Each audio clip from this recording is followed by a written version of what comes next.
warahmatullahi wabarakatuh.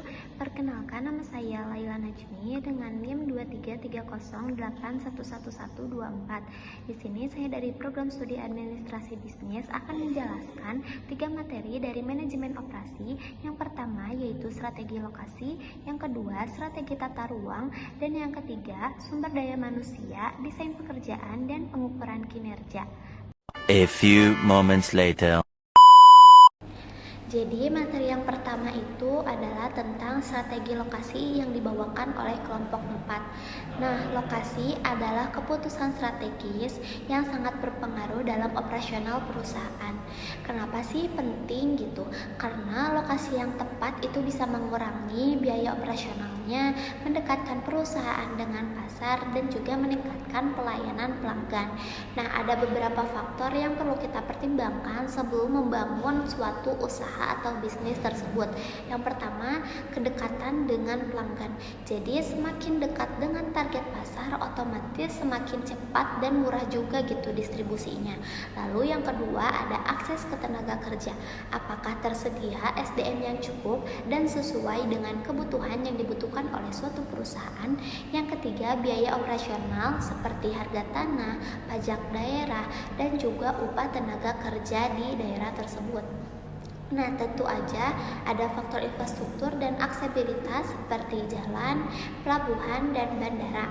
Nah, strategi lokasi ini juga tergantung pada jenis bisnis. Kalau manufaktur itu fokusnya ke efisiensi, biaya, dan logistik. Tapi kalau jasa, lokasi harus dekat dengan pelanggan karena itu tuh berinteraksi langsung. Nah, perusahaan biasanya menggunakan beberapa metode untuk memilih lokasi seperti analisis biaya, volume, jarak, titik impas lokasi, atau pemetaan pusat gravitasi tergantung pada jenis dan skala operasinya. Jadi mungkin intinya kesimpulannya strategi lokasi bukan cuma soal cari tempat kosong, tapi bagian dari keputusan jangka panjang yang bisa mempengaruhi bagus atau tidaknya suatu perusahaan. Di sini kita masuk ke strategi tata ruang yang dibawakan oleh kelompok 5 dalam manajemen operasi. Nah, jadi tata ruang itu penting banget. Kenapa? Karena itu berkaitan langsung dengan efisiensi kerja, kualitas layanan, kenyamanan karyawan, dan juga kepuasan dari si pelanggan tersebut. Nah, tata ruang yang baik bisa mempercepat aliran informasinya, memperlancar kerja antar tim, bahkan bisa bikin pelanggan lebih betah. Nah, ada beberapa jenis tata ruang yang bisa kita pelajari, mulai dari tata ruang kantor. Nah, ini tuh biasanya fokus ke aliran informasi dan kenyamanan kerja. Lalu yang kedua ada tata ruang toko eceran, di mana di sini tuh ada penataan barang, dan juga penataan barang ini tuh bisa mempengaruhi keputusan pembelian dari si pelanggan tersebut. Lalu ada tata ruang gudang. Ini tuh yang mengatur penyimpanan bahan atau produk secara efisien. Lalu ada tata ruang posisi tetap. Misalnya ini tuh proyek besar seperti pembangunan jalan atau jembatan. Lalu ada tata ruang proses. Ini tuh cocoknya untuk layanan seperti rumah sakit. Lalu ada tata ruang sel kerja, yang dimana ini tuh mengelompokkan antar mesin dan tenaga kerja dalam satu area produksi. Itu tuh biasanya di pabrik-pabrik. Lalu yang terakhir ada tata ruang produk. Ini tuh yang digunakan untuk produksi massal dengan produk seragam dan stabil. Nah, setiap jenis tata ruang ini tuh punya karakteristik dan strategi masing-masing tergantung dengan kebutuhan bisnis dan tipe operasinya itu seperti apa. Intinya tata ruang ini tuh bukan cuma soal penempatan meja atau rak aja, tapi gimana strategi itu penting yang bisa meningkatkan produktivitas dan pengalaman pengguna secara keseluruhan. Nah, lanjut ke materi yang keenam, yaitu tentang sumber daya manusia, desain pekerjaan, dan juga pengukuran kinerja yang dibawakan oleh kelompok 6. Jadi pertama kita mulai dari strategi sumber daya manusianya dulu. Di era sekarang, sumber daya manusia itu bukan cuma pelengkap, tapi juga jadi aset strategis utama untuk bersaing. Jadi perusahaan itu harus menyelaraskan antara strategi sumber daya manusianya dengan strategi operasionalnya, mulai dari rekrutmen, pelatihan, sampai ke evaluasi kinerja. Lanjut kita ke pengelolaan sumber daya manusia.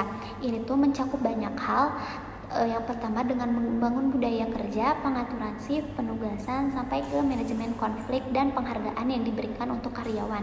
Kemudian masuk ke perencanaan tenaga kerja dan sumber daya operasional. Nah, ini tuh penting kenapa? Supaya semua kebutuhan tenaga kerja, alat bahan, dan waktu tersedia dengan efisien sesuai dengan permintaan. Nah, desain pekerjaan juga nggak kalah penting karena ini tuh bagaimana tugas kerja diatur supaya tetap efisien tapi bikin si pekerjanya nyaman.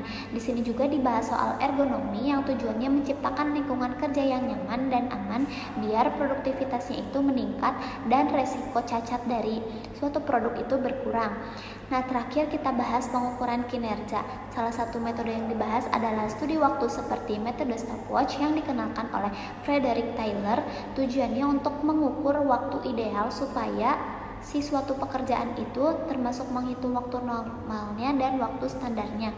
Nah, biasanya dengan pengukuran ini perusahaan bisa mengukur berapa lama seharusnya pekerjaan dilakukan, dan ini tuh sangat membantu dalam perencanaan kerja dan efisiensi operasional. Kesimpulannya, mungkin manajemen operasi yang efektif itu sangat bergantung pada pengelolaan sumber daya manusia yang strategis. Penyelarasan strategi SDM dengan strategi operasional penting untuk mencapai keunggulan kompetitif. Perencanaan tenaga kerja, desain pekerjaan yang ergonomis, serta pengukuran kerja melalui studi waktu membantu menciptakan lingkungan kerja yang efisien, produktif, dan nyaman. Semua elemen ini saling terhubung untuk mendukung kelancaran operasi dan peningkatan kinerja perusahaan secara keseluruhan.